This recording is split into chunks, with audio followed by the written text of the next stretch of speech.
His eyes are smiling. It's Mr. Chris O'Good! They love you. They love you. They're mad about you. Love you, Jack. Chris O'Good! Keep your hair on. It's Kristen Wiig! Woo! Beautiful. Hello, my darling. Thank you so much for doing this. And time for another party. It's Steve Carell!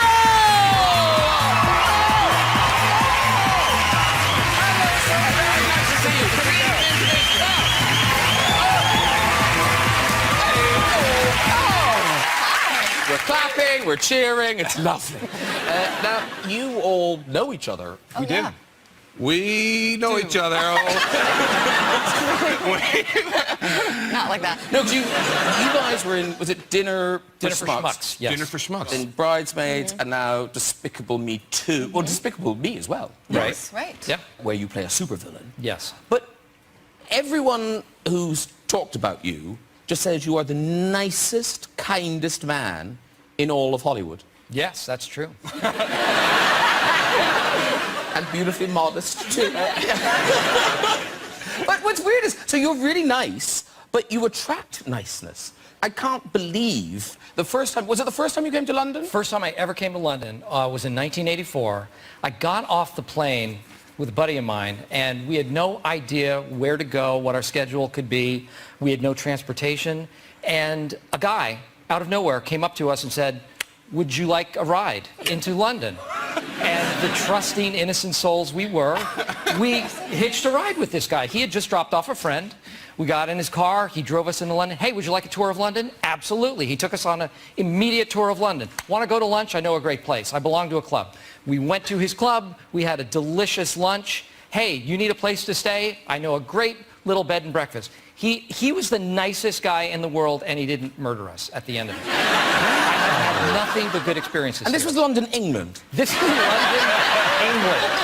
It's not a city we recognize from that story, is it? That's incredible. I love it here. Wow. Only good experiences until tonight.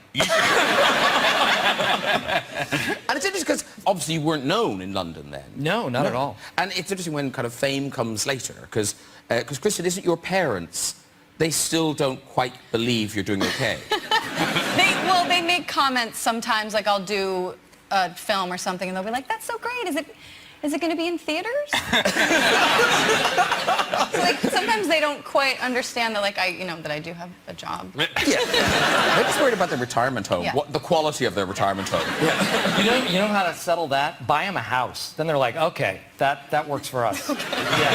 Yeah, buy them a house. A really enormous house they can't afford. They can't pay taxes on it.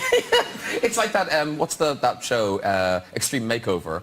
Yeah. And they leave them with, like, all that stuff. It's like, who's going to pay that electricity bill? It's like... It's just like a giant glowing beacon for thievery. These really shitty neighborhoods. There's Diamond like house. waterfalls and moats and Yeah. light shows. They never do a follow-up show on that show. They're never gonna And see they build it in a night, so you know it's quality construction.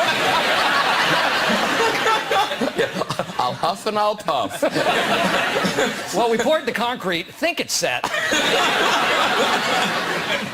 And of course, once you become famous, you have to worry when you leave the house. And Chris O'Dowd, now you're very dapper. Have you sort of consciously decided to become more dapper?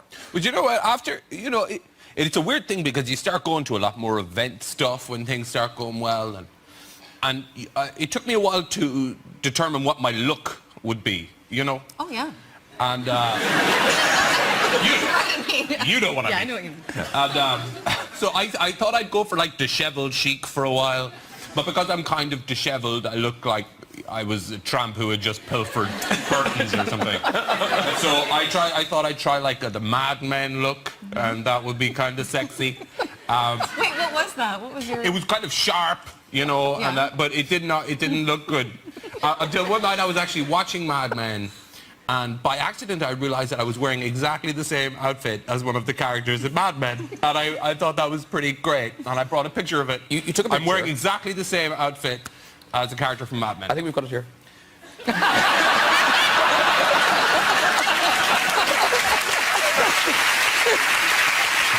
Peggy Olsen chic.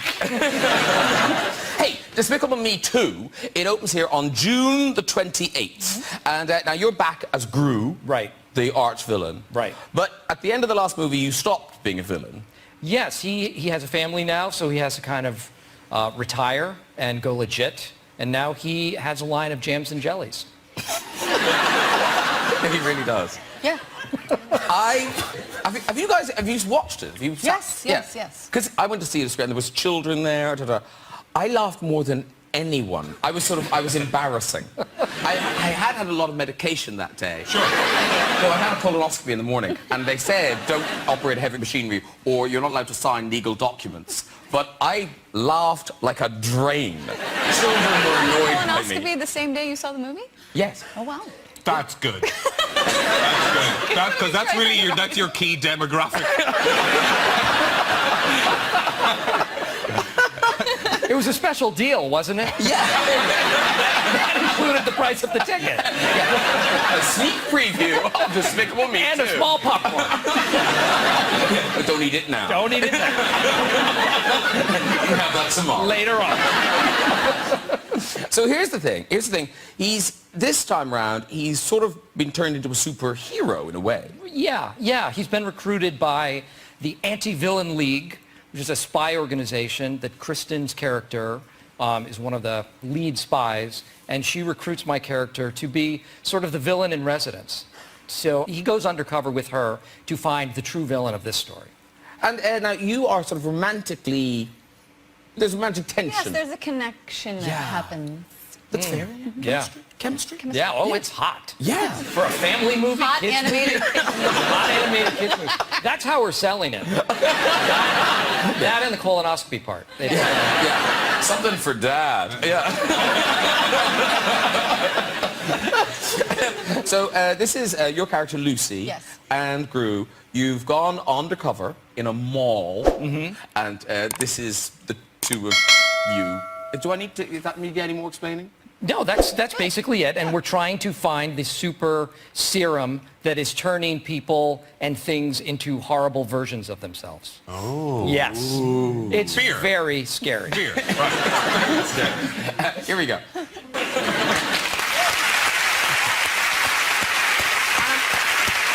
is that... Were you doing all that, Kristen? The dancing All and of the the moves exactly like that. No, I mean, there might have been some crumping movement. going Yeah, a on. little bit. Yeah. Sometimes it's just hard to stop it. You know? I find it hard not to crump. Hey, and listen, we've got to talk about the Minions, because they are... My favorite. Brilliant. Yeah. They're just fantastic. Yes. There are so many minions now. There are thousands of them. Yeah. And they're following us through this press junket. Everywhere we go, there are people dressed as minions. Oh, really? In the Yeah, hallway. Like just in the hallway walking around. We're just walking around, and they're always in character. There are people in minion costumes jumping around constantly. It's the creepiest thing you've ever seen. Have they been hired by somebody? I hope so. They're just really keen fans of the film. Hey, well, listen, kids who are fans of the Minions, because obviously Gru has created all these evil weapons and things, and this will sell, well, so well. Imagine getting this for a child. Have you seen this? They've brought out the fart gun. They have these fart guns. That's just, like, what? That's amazing. I know. And it's different farts. There's so the many thought that different went into ones. it. I know. It's Some of them are beautiful. little stretched out. I like the ones that have the tiny little one that you forget about at the end. That sneaks out. It's bringing my colonoscopy back to me. Yeah, I'll put that. Very good. Can I have it? In a little while. All right. Not now. Not yet. Not yet. Please? No, it's timed. It's armed. Okay. It's armed. Okay. Yeah. I won't. It'll go off in about 10 seconds. No, seriously, you can put a timer on it. Did you know? Really? Yeah. Oh, that's clever. No, isn't that really clever? Yeah. Yeah. In a minute, that will go off. Really? I swear to God, it will. Okay. There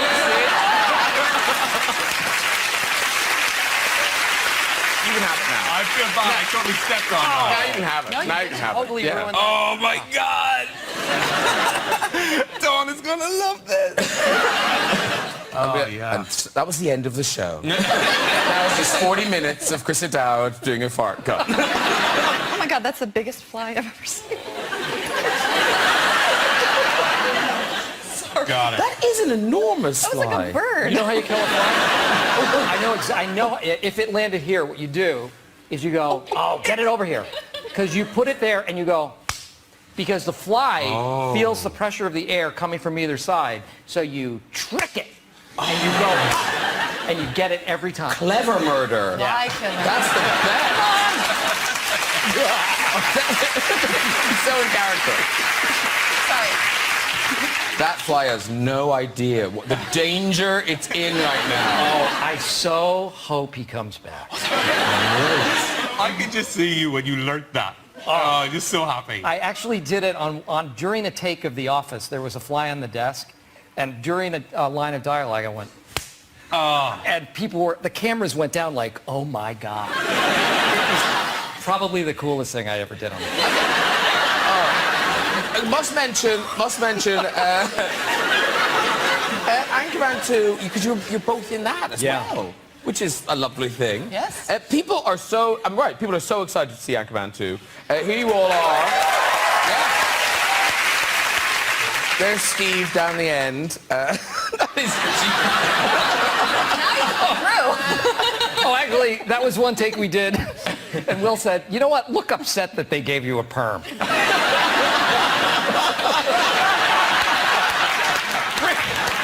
Rick doesn't like the perm.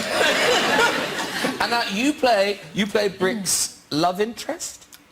Yeah, another connection. Yes, Sparks are Sparks? fine. Oh, there you go. There she is. I kind of don't know how I feel about the perm. Well, I would just say, if you're ever getting married, don't go with that hair. I have to say, doing those scenes with Kristen, there was a level of attraction to that character. I thought she was just sort of weirdly hot as that character. Yeah? Yeah.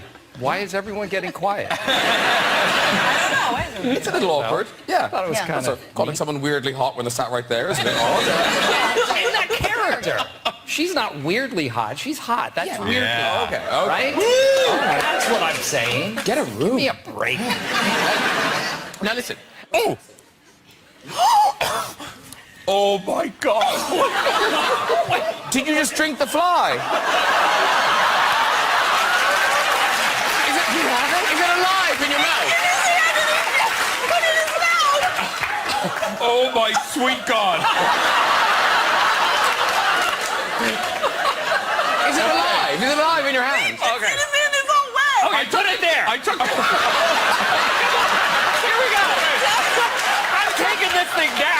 I gotta tell you, It's drunk now. It's drunk. I've chewed it. I took a drink. And I was like, I didn't realize I had any ice in there.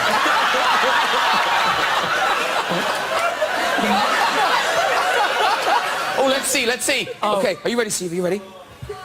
Oh!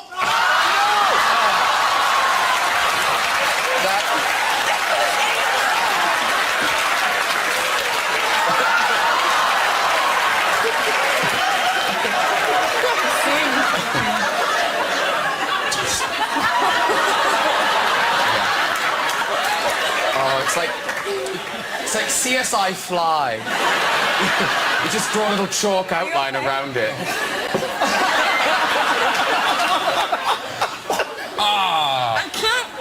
I can't believe that bit worked. That was a 1 in a million shot that was going to work. Yeah. Everyone said, it's too ambitious, don't try it. Listen, That was surprising. I'm not gonna lie, that was surprising. but you didn't swallow any of it. It's all still there. That's right, I'm a good girl.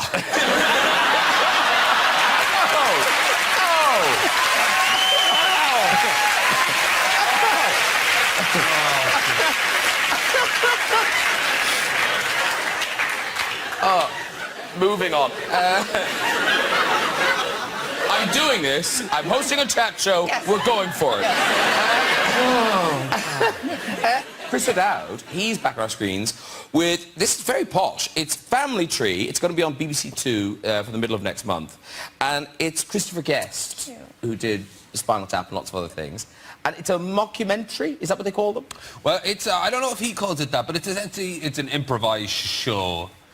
So there's he writes really great storylines and stuff, but there's no dialogue. So we kind of we make it up a little bit as we go along.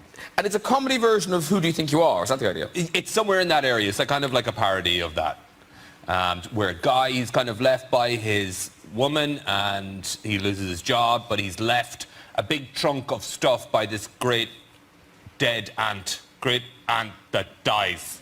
A good aunt. And so he starts delving into his past and looking into his family roots and all that kind of stuff, and meets these interesting people as he goes. Okay, listen, we've got a clip of the show. This is you're taking, I think, a photograph of a great-grandfather? Yes, probably so. I live upstairs from a guy who owns like a ye olde curiosity shop kind of place, and I think I'm bringing him a photo that I've just got in this trunk. Okay.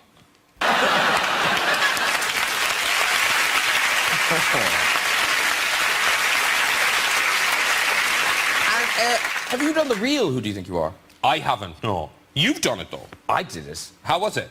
It was, well, I did it when my mother was interested, so I did it for her. Yeah. Yes. And I didn't cry. They want you to cry. And I They really want you to cry. They really want you to cry. Yeah. They say things like, a lot of people find this process upsetting.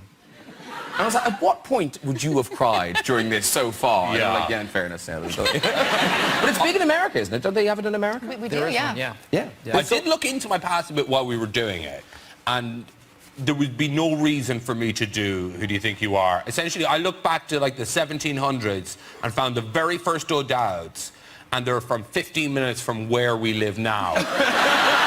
So, not big travelers, real seasick group, essentially.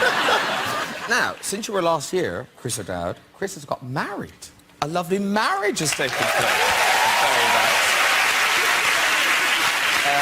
And we've got a picture of you and Dawn. There you are. Oh, I'm on the left. But there is all that pressure, because, you know, it's supposed to be the perfect day. Nothing can go wrong. So did you get to enjoy it at all? Yeah, I mean, we really had a fantastic time. And I feel like if I had one regret, I wish I drank a little bit less. Because, and also the adrenaline and all of that kind of stuff, I don't remember a lot after like 12 or 1 p.m. in the morning, like, you know, in the night. Oh, right, yeah. right, yeah. And right after the ceremony, it's gone. No, and we were talking the next morning, and Dawn, you know, we were kind of post-morteming the whole thing, and we were saying we had a great time, and I said I wasn't too drunk, was I? And she said, no, you were fine. You were fine. And I said I wasn't rude to anybody, or I wasn't dancing on tables, or. And she said, no, you were absolutely fine. You were great. I was surprised that you wore the crown for so long. And I had no recollection. And I was like, no, I wasn't wearing it. You're taking the piss. And she said, no, here's a picture of you. and we have the picture? Yeah, you brought in the picture. Like...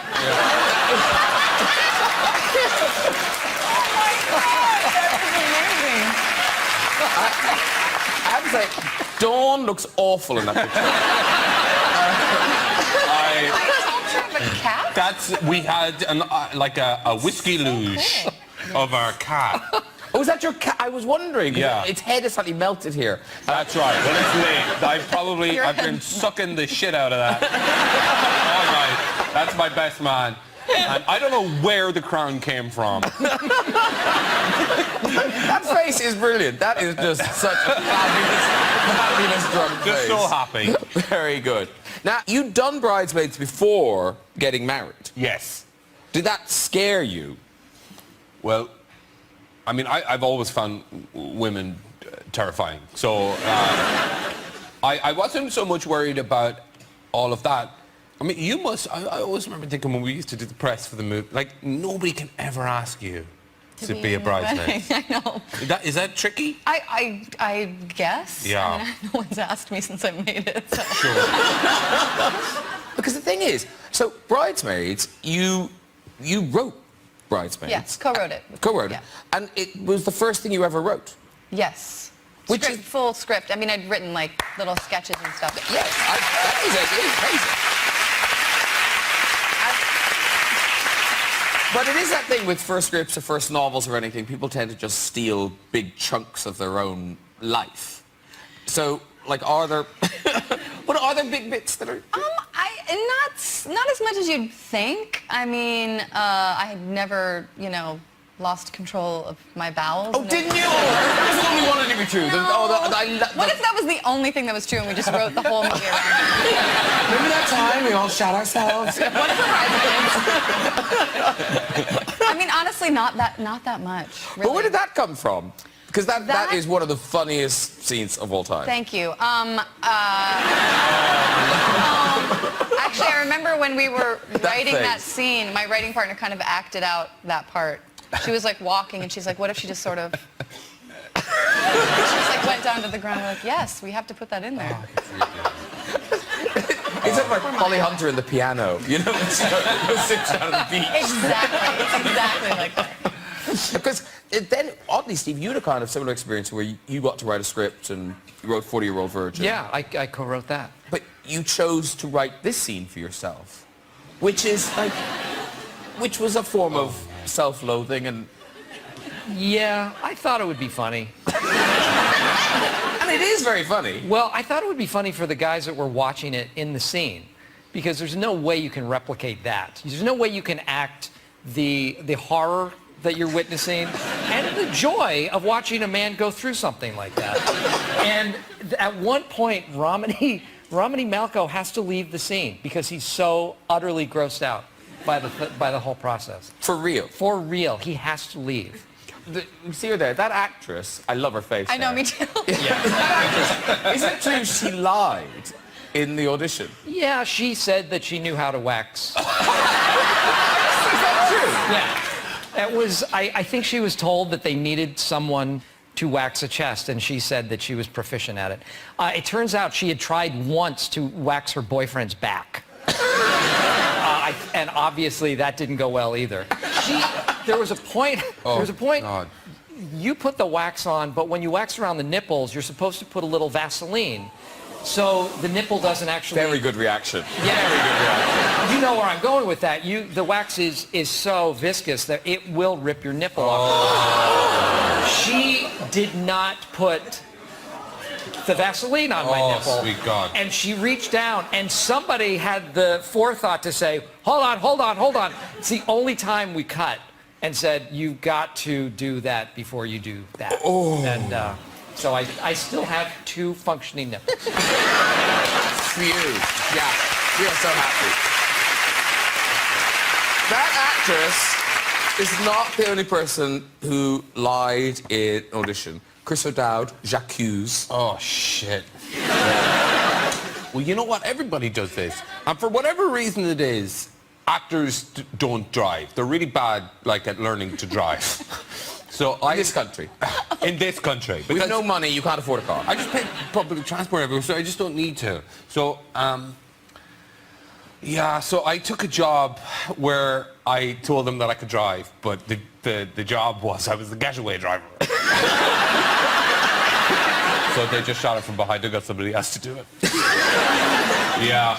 Kristen, didn't you say... Pretty bad. Did you say you were a professional dancer or something? Well, I didn't say I was a professional. You know, okay, at the bottom sometimes of your resume, they say, like, special, what is it, like, special skills or whatever. Yeah. So you put, like, a kayak and, like, I can dance. Like, I can go You put kayaking on there? Yes. Yeah. So my commercial agent at the time called me and they said, can you dance? And I was like, yeah, I could dance. And like, but really, like, this is for like a dance. Can you dance? And I said, yes. And she was like, all right, well, wear like your clothes, like, go to this audition. So I was like, so I just put like sweats on. I just put like sweatpants on, like a sweatshirt, and I go in, and women are fully like buns, leotards, stretching, and I'm like, I go in and I'm like, trying to stretch with everybody. I'm like, what is going to happen? And I go in the room and they're already looking at me like, what are you doing here? And they told me the direction was, it was for some like HBO like thing. They told me to start on the ground and they wanted people to like rise up like they were flames. So I was like, So I just like crouched down on the ground and I just did like a turn, like just one full turn. And then I just stopped and just stared at them and they were like, thank you very much. It was so humiliating because they seemed genuinely mad and it was awful. Oh, I would pay £1,000 to see Well, that. somewhere, it's somewhere. And here it is.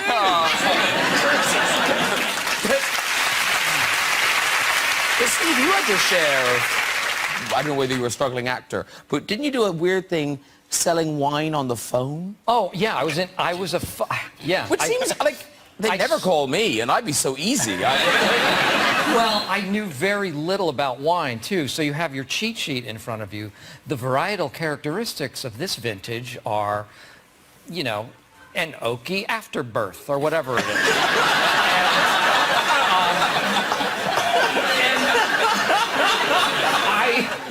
I clearly never sold a bottle of wine. And I only worked there for one day because who buys wine over the phone? You can go to the store and buy wine. You don't have to buy. Some guy cold calls you and says, would you like to buy some wine? I said you would. You wanted to arrive immediately. Where are you? Ding dong. Glass of wine. Thank you so much. Because, Chris, didn't you work at a call centre as well? A charity one? I did. I worked in a charity call centre for a year or so for like an animal charity. For an animal charity. And you would call up people and say, and we weren't quite cold calling, we were calling people who already had like a direct debit and asking them to increase it. And we would kind of tell them, my whole campaign was endangered species. And you would tell them about the endangered species. And more often than not, the endangered species was a bat. Some kind of a bat somewhere, and everybody's like, great. I'm glad they're dying out.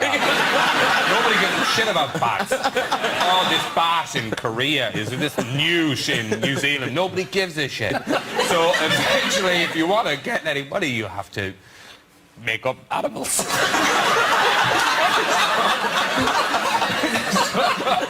Make up animals that are, you know, in trouble.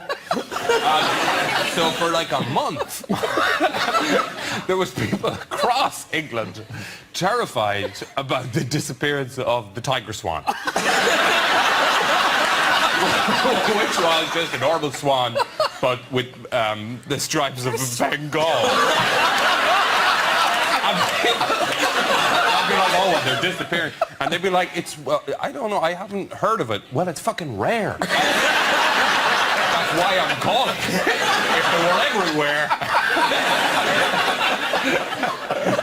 So, yeah, we raised like £300,000 on that campaign. But I did get fired.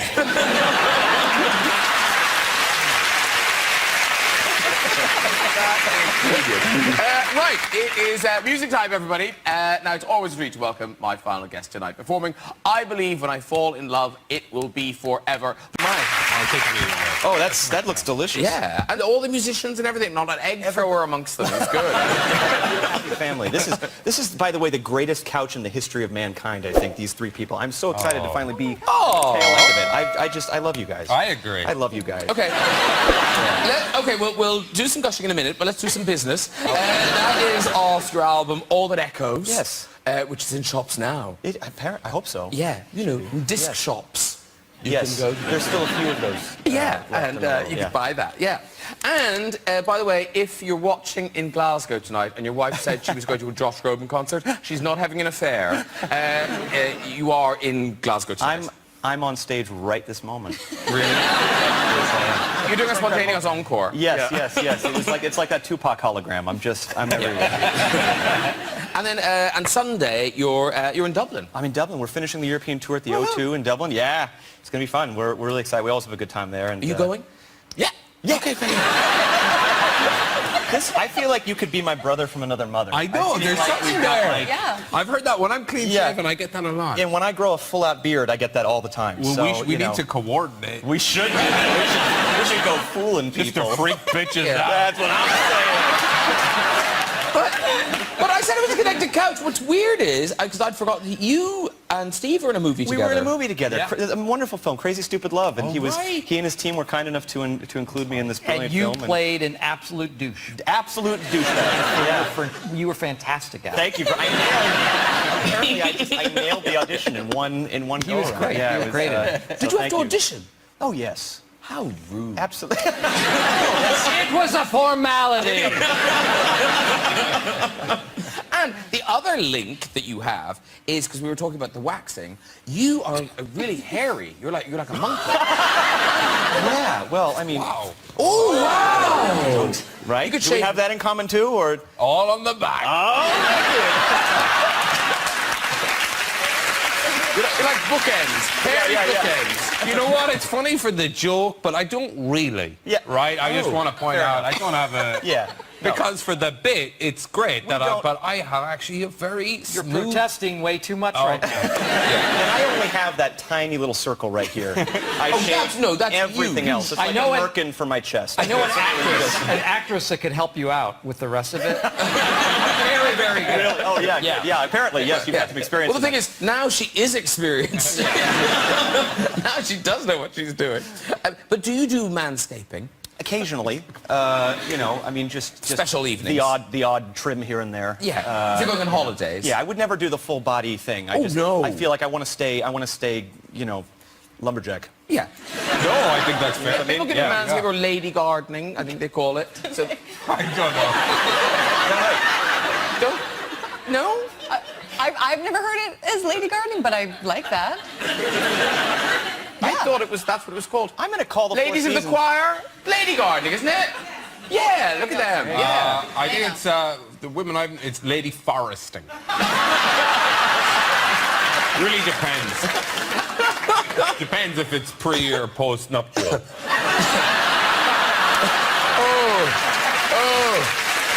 Now, before we go tonight, we do have time for a story or two in the red chair. So who's up first?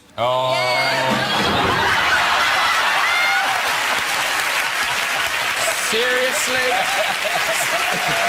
Seriously. Okay, next one now. Hello! Hello, Graham. Hi, did I meet you outside earlier? Don't think so. No? Okay.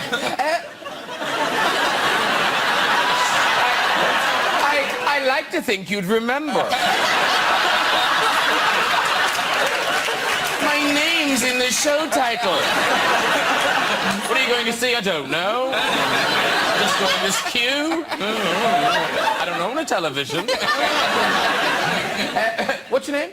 Paula, Paula. Hello, Paula. And where are you from? Islington. Islington. And do you have a job, Paula? Yeah, I'm a manager of a sheltered accommodation. Oh, very good. All right. Doing good work. And off you go with the story. Right, so years ago I had 4 kids under the age of 7 and my husband, who was quite lazy, had joined a Sunday football league team thing. Anyway, I used to come home every Sunday, 3 sheets to the wind, sit on the settee, where's me dinner? So I'd dinner, and then he'd fall asleep. And I just thought, you know what, I've really had enough of this.